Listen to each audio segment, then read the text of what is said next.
apa aja poin-poin yang kemudian dilontarkan dalam pra peradilan ini? Ya, yang pertama hasil pembacaan permohonan kami. Yang pertama poin-poin kami itu terkait dengan penetapan tersangka, error in personanya. Artinya kita lebih menitik beratkan bahwa yang kami nilai di sini adalah salah orang, salah sasaran, salah objek atau error in persona. Itu yang kami tekankan di dalam permohonan pra peradilan kami. Ya, jadi semoga juga pihak termohon mampu untuk menjawab apa yang menjadi gugatan atau permohonan kami. Tinggal kita tunggu besok seperti apa jawaban mereka. Tapi yang kami tekankan adalah penetapan tersangka itu tidak sah dengan dasar, adalah orang yang salah. Kemudian kami menilai juga di dalam permohonan kami dua alat bukti yang tidak dimiliki oleh termohon. Makanya dalam persidangan ini kami akan tekankan apakah kalau mereka memiliki dua alat bukti, kita uji alat buktinya apakah sah atau tidak. Kira-kira seperti itu. Artinya dua alat bukti itu bisa saja dibawa dalam sidang pra peradilan ini? Bisa saja, memang harus mereka tunjukkan. Harus mereka tunjukkan. Dalam pokok perkara, tidak masuk dalam pokok perkara karena pra peradilan ini pada prinsipnya adalah pemeriksaan formil. Ya kan? Kita tetap merujuk kepada pasal 184 KUHP. Yang rujukannya harus ada dua alat bukti permulaan untuk menetapkan klien kami Peggy Setiawan selaku tersangka. Tapi yang kemudian ketika alat bukti itu dan harus relevan, artinya alat bukti itu, dua alat bukti itu harus sah. Kalau tidak sah, maka jalan satu-satunya bebaskan Peggy Setiawan. Dua alat bukti ini apa Ya. sih kalau dari polisi, Bang? Ya, kita belum tahu apa yang mereka mau menghadirkan. Tapi yang kami tangkap begini, dari agenda persidangan tadi, pihak kami sudah ditanyakan selaku pemohon, kemudian pihak kepolisian juga sudah ditanyakan dan kami menangkap jawaban dari mereka.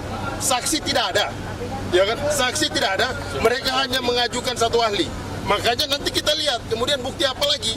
Kalau seandainya ada bukti yang relevan, ayolah. Kalau seandainya saksi tidak ada, maka rasa-rasanya logika hukum saya menekankan kira-kira nggak ada saksi dalam perkara ini yang dimiliki oleh pihak termohon. Kira-kira seperti itu. Dari pihak Peggy sendiri, bukti bahwa ini terjadi salah tangkap itu apa? Tadi disebutkan memang di sidang kan ada ide apa? Jelas sekali ini yang pertama kami sampaikan. Peristiwa terjadi itu di Cirebon, Peggy Setiawan berada di Bandung, itu kami sudah tekankan. Saksi-saksinya pun juga jelas. Buktinya juga semuanya jelas. Jadi kita sudah menekankan itu. Kalau hal-hal lainnya lagi, makanya kami melihat bahwa peristiwa ini, perkara ini sudah 8 tahun lamanya. Apakah penetapan Peggy Setiawan ini sesuai? Kami menilai ini tidak sesuai karena Peggy Setiawan dan Peggy Peron adalah dua figur yang berbeda. Kira-kira seperti itu kawan-kawan. Tadi disebutkan juga kan, dijelaskan juga kan tadi karakter atau sosok yang berbeda itu seperti apa? Iya, kita sudah menjelaskan mulai dari ciri-ciri fisik, ya kan, kemudian alamat, ya kan, usia juga semuanya berbeda. Tidak bisa kita memaksakan. Makanya kami mengajukan pra peradilan ini karena kami menilai bahwa terhadap klien kami ditangkap dulu, baru dicocok-cocokkan nih, dicari saksi, cari bukti. Ini penegakan hukum seperti ini kami lihat adalah sewenang-wenang. Karena yang kami butuhkan adalah penegakan hukum yang fairness, yang betul-betul menjunjung tinggi hukum sebagai panglima. Jangan sampai begini, kita sama semua di depan hukum, tapi kita tidak sama di depan penegak hukum. Jangan sampai itu terjadi. Kira-kira seperti itu kawan-kawan. Kayak tadi sosok yang berbeda ciri-ciri itu nanti alat buktinya akan dialihkan apa, Pak? Pembuktian ini silakan pihak kepolisian dulu membuktikan. Ya, saya tambahkan. Iya kan? Oke. Jadi alat bukti yang akan kami ajukan bahwa DPO berbeda dengan Peggy Setiawan, kami mempunyai penetapan DPO yang diumumkan oleh Polda Jawa Barat, ya, 3 orang, Andi, Dani, dan Peggy alias Peron. Itu sudah jelas kami akan jadikan bukti, ya, bahwa DPO-nya itu adalah Peggy alias Peron, khususnya dengan ciri-ciri rambutnya keriting, kulitnya tinggi 160, tinggalnya di Banjarwangunan. Nah, yang ditangkap ini rambutnya tidak keriting, Peggy Setiawan ini lurus. Alamatnya di Kepongpongan, ya, bukan di Banjarwangunan. Ya. Kemudian umurnya juga dalam DPO itu 30 tahun 2024 dan Peggy Setiawan ini ya baru saja 28 tahun. Pada saat ditangkap itu 27 tahun. Oke. Nah, kami jelaskan secara keseluruhan permohonan pra peradilan kami ada 35 halaman. Pada poinnya mempersoalkan pertama ya, karena setiap kompresi pers Polda Jawa Barat selalu mengatakan bahwa penangkapan Peggy Setiawan dasarnya adalah DPO, dasarnya adalah putusan pengadilan yang sudah inkrah, ya, maka ya, kami menyampaikan dalam permohonan pra peradilan ini pertama, ya, penangkapan, ya, tadi ada penangkapan. Penangkapan itu, ya, seharusnya seseorang harus ditetapkan sebagai tersangka terlebih dahulu. Nyatanya Peggy Setiawan, ya, ditangkap statusnya belum tersangka. Ditangkap 21 Mei, ya, pukul 10 pagi dan kemudian ditetapkan sebagai tersangka 21 Mei juga, ya, tetapi sudah setelah ditangkap. Artinya, ya, pada saat ditangkap seharusnya sudah menjadi tersangka dan sudah ada 2 alat bukti permulaan yang cukup sehingga menetapkan Peggy Setiawan sebagai tersangka. Nyatanya ini ditangkap dulu, ya, kemudian ditetapkan tersangka. Seharusnya tersangka dulu. Tidak ada dari 2017, dari 2016 sampai viralnya film Pina, tidak ada yang namanya penetapan tersangka, tidak ada yang namanya pemanggilan. Kemudian yang kedua, ya, kecuali tertangkap tangan. Kalau tertangkap tangan boleh. Ini tidak tertangkap tangan. Sejak kejadian terdahulu juga, ya, itu kejadian 27 Agustus 2016. Kemudian baru ditangkap para pelaku 8 orang itu 3 hari kemudian. Artinya tidak tertangkap tangan, ya. Jadi pertama mempersoalkan penangkapan, ya. Kedua, ya, mempersoalkan penetapan tersangka. Tadi karena, ya, penangkapan terlebih dahulu seharusnya penangkapan itu seharusnya sudah tersangka. Ini tidak ditetapkan tersangkanya, ya, setelah ditangkap. Nah, penetapan tersangka juga ini harus ada 2 alat bukti, ya. Sementara tadi sudah disampaikan alat bukti itu setelah ditetapkan tersangka masih dicari-cari. Kami merasakan sebagai penasihat hukum ketika mendampingi, ya, saksi-saksi terakhir, ya, di Polresta Cirebon memeriksa Dede Kurniawan saja masih mencari motif, masih mencari alat bukti yang tadinya, ya, dicari geng motor afiliasi sampai di Cirebon, ya, di Polres itu dicari Jakmania garis keras. Itu artinya kami yakin bahwa dalam menetapkan tersangka ini tidak mempunyai alat bukti. Itu poinnya. Jadi 1 penangkapan, 2 penetapan tersangka gitu. Dari kuasa hukum kiranya ada informasi nggak sih siapa Peggy yang sebenarnya dicari ini? Apakah sudah ada informasi? Itu tadi ciri-cirinya yang dikasih tahu tuh. Apakah sudah ada orang yang dimaksud? Oh, itu kita belum ada. Enggak, sekarang begini. Kami hadir di sini semata-mata kita harus garis bawahi nih, ya. Kita harus garis bawahi bahwa Peggy Setiawan itu bukanlah Peggy Peron. Jadi apapun perbuatan Peggy Peron, bagaimana kami tidak ada kaitan itu. Yang kami ingin buktikan, silakan cari sendiri. Yang kami ingin buktikan, yang kami ingin bela di sini adalah orang yang atas nama Peggy Setiawan tidak bersalah, tidak tahu menahu, kemudian ditarik, dimintai pertanggungjawab dalam perkara ini. Kira-kira seperti itu. Kalau kesamaan nama juga tidak sama. Apakah sama Peggy Setiawan dengan Peggy Peron? Kan ini 2 hal berbeda. Kemudian yang paling penting begini, 2016 dilakukan penggeledahan, bahkan penyitaan 2 unit kendaraan bermotor, yang motor itu motor rusak. Rusaknya apa? Rusaknya turun mesin. Motor Suzuki Smash itu rusak, motor turun mesin, tapi tetap dibawa. Kemudian perkara ini senyap.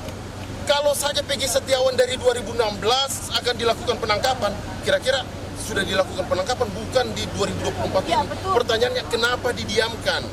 Dan penyitaan barang bukti juga itu harus disertai dengan surat penyitaan barang bukti. Tapi pada saat penyitaan barang bukti itu tidak ada surat penetapan barang bukti atau surat penyitaan barang bukti dan tidak seizin pengadilan negeri. Penangkapannya juga kan nggak ada suratnya juga apa gimana? Iya betul, tidak ada. Lebih kami tekankan bahwa lebih kepada 2016 pada saat dilakukan penyitaan 2 unit motor rusak turun mesin itu sama sekali tidak diberikan surat apa-apa. Tapi yang kemudian motor itu tetap dibawa. Sampai hari ini tidak ada bukti suratnya bahwa kepolisian melakukan penyitaan terhadap 2 motor tersebut. Pertanyaan kami, di mana kira-kira bukti itu sekarang?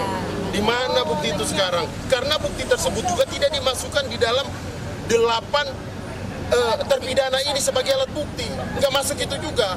Makanya kita menjadi pertanyaan kami, kira-kira penyidik apain sih terhadap motor itu? Diapain? Kita tunggu besok jawabannya. Kita tunggu besok jawabannya karena persoalan 2 unit motor yang dilakukan penyitaan ini kami juga sudah mengajukan dalam permohonan kami. Kira-kira seperti itu. Terus ini. Ya, ini Pak, ini satu lagi. Ini simpel saja sebetulnya. Ya. Kenapa kita tim kuasa hukum PEGI menitik beratkan kepada error in persona? Pertanyaannya adalah, apakah Polda Jabar menghormati putusan hakim tahun 2017? Tidak. Kalau mereka menghormati, tangkap Peggy Peron, bukan Peggy Setiawan. Nah, itu pertama. Ya. Karena dari ciri-ciri yang disampaikan oleh rekan kami jauh berbeda. Ya, saya nggak usah kupas lagi karena sudah dikupas banyak ya. Siapakah Peggy Peron, siapa Peggy Setiawan. Yang pertama. Kemudian yang kedua, terakhir Kompolnas menyampaikan penyidik sudah mengantongi nama 5 Peggy Setiawan. Ya, saya minta kepada Polda Jabar, kalau memang ada 5 Peggy Setiawan di kantong penyidik, ya, yang 4 panggil tuh, ya, yang 4 panggil, mintai keterangan, bila perlu perlakukan seperti klien kami Peggy Setiawan, ya, tangkap tahan, atau kalau mereka nggak berani itu lakukan klien kami seperti mereka, keluarkan, bebaskan, simpel kan? Setuju. Oke, jadi pada intinya karena kok kesimpulan permohonan kami ini adalah error in persona, salah orang, maka menurut KUHAP ketika ya Peggy Setiawan ini bukanlah Peggy alias Peron sebagaimana putusan pengadilan dan sebagaimana penetapan DPO, maka Peggy Setiawan adalah orang yang dicurigai. Seharusnya kalau orang yang dicurigai tidak langsung ditangkap. Lakukan pemanggilan dulu, lakukan pemeriksaan dulu sampai ditemukan 2 alat bukti bahwa pelaku pembunuhan dan atau pemerkosaan itu mengarah ke Peggy Setiawan. Baru itu saya acungi jempol kalau penyidik seperti itu. Tetapi nyatanya ya hanya menurut penyidik bahwa Peggy Setiawan itu adalah Peggy alias Peron, sementara ya dari ciri-cirinya berbeda, dia melanggar prosedur ya. Ada peraturan Kabareskrim ya, ada putusan Mahkamah Konstitusi. Fatal. Yang paling penting sebelum ditetapkan sebagai tersangka harus diperiksa dulu sebagai saksi. Nyatanya ini langsung ditangkap kemudian ditetapkan sebagai tersangka. Itu jadi error in persona, tetapi tidak dilakukan pemanggilan dulu, tidak dilakukan pemeriksaan dulu sebagai saksi, langsung ditetapkan sebagai tersangka. Ditangkap kemudian ditetapkan sebagai tersangka. Kita tunggu besok jawaban apa yang membuat penyidik, alat bukti apa yang membuat penyidik menetapkan klien kami yang jelas-jelas Peggy Setiawan bukan Peggy alias Peron kemudian menjadi tersangka. Demikian. Ya. Apa yang tadi untuk menjadi alat bukti nanti untuk menyatakan bahwa ini Peggy ini salah tangkap? Oh itu nantilah. Nggak bisa kita buka itu nanti bocor. Nanti ada kejutan berikutnya. Kejutan berikutnya di pengadilan nanti. Hanya yang saya mau katakan begini, bahwa dengan pernyataan termohon tidak akan menghadirkan saksi, menurut kami itu sangat bagus banget buat kami. Karena keuntungan besar buat kami. Karena sekarang saksi itu merupakan satu alat bukti. Dalam perkara pidana 184 KUHAP, saksi itu berada paling depan, berada paling atas. Kalau sampai ini tidak dihadirkan ya udah silakan aja. Makanya kami mau mengukur besok nih. Kalau sampai dalam perkara ini yang kemudian hanya mengajukan ahli, ayo kita uji ahlinya. Tapi tadi ahli aja ya. Ahli saja. Sudah ketahuan, catat. Iya kan? Saya sudah mengancam, silakan hadirkan AF ya. Yang awalnya dalam Komisi Polda itu diantaranya pengakuan AF, kami akan cecar. Siapa tahu jangan-jangan AF ini terlibat. Catat itu. Kemudian yang kedua, siapa lagi? Sudirman. Ya. Kami akan tanya dari hati ke hati nanti karena kami ini orang Cirebon, ibu orang Cirebon, Pak Sudirman orang Cirebon, akan ditanya. Orang Sudirman diumpetin aja di Polda itu apa maksudnya? Emang tidak boleh mau ditemui kalau harus sangat di lapas, menginjam untuk menggali keterangan atau melengkapi alat bukti ya keterangannya. Silakan saja, tapi setelah itu harusnya segera kembalikan ke lapas Cirebon ya. Ini enggak. Nah, jadi hanya 2 itu ya waktu ke Polda Jawa Barat menyampaikan, yaitu keterangan AF dan keterangan terpidana Sudirman. Silakan hadirkan, pasti kami cecar. Sehingga kalau kemudian keputusannya tidak dihadirkan, berarti kami sudah menduga rekayasa saksi-saksi itu adalah benar. Itu. Ya. Karena bicara hukum itu cuma 2, bukti dan saksi. Jadi kalau bukti dan saksi tidak lengkap, tidak bisa dibuktikan secara benar, maka harus sesegera mungkin Peggy Setiawan dibebaskan. Kira-kira gitu. Mau nanya Ibu silakan. Dari kejaksaan pun sudah jelas bahwa berkas dikembalikan karena P18, artinya bukti permulaan dari tertuduhnya Peggy Setiawan sebagai tersangka tidaklah terbukti, sehingga kejaksaan pun mengembalikan berkas tersebut karena memang masih jauh untuk dibuktikan bahwa Peggy adalah tersangkanya. Kira-kira gitu. Jadi satu hal yang begini Pak. Besok acaranya itu nanti setelah jawaban kami juga akan ajukan replik, terus duplik. Dalam replik nanti kami akan tegaskan juga bahwa soal penangkapan terhadap klien kami Peggy Setiawan jelas-jelas dikatakan oleh klien kami, rekan-rekan kami itu sudah perbuatan melanggar hukum, ya kan? Kewenangan. Terutama soal penangkapan. Soal penangkapan pada saat keluarkan sprint penangkapan harus diberitahukan kepada orang tua atau keluarga atau penasihat hukumnya. Tetapi ini tidak pernah ada, ya kan? Nah, ini penting, ini perlu dicatat.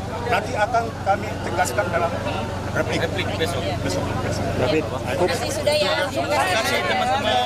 Oke, terima kasih ya. Terima kasih. Semangat, Pak.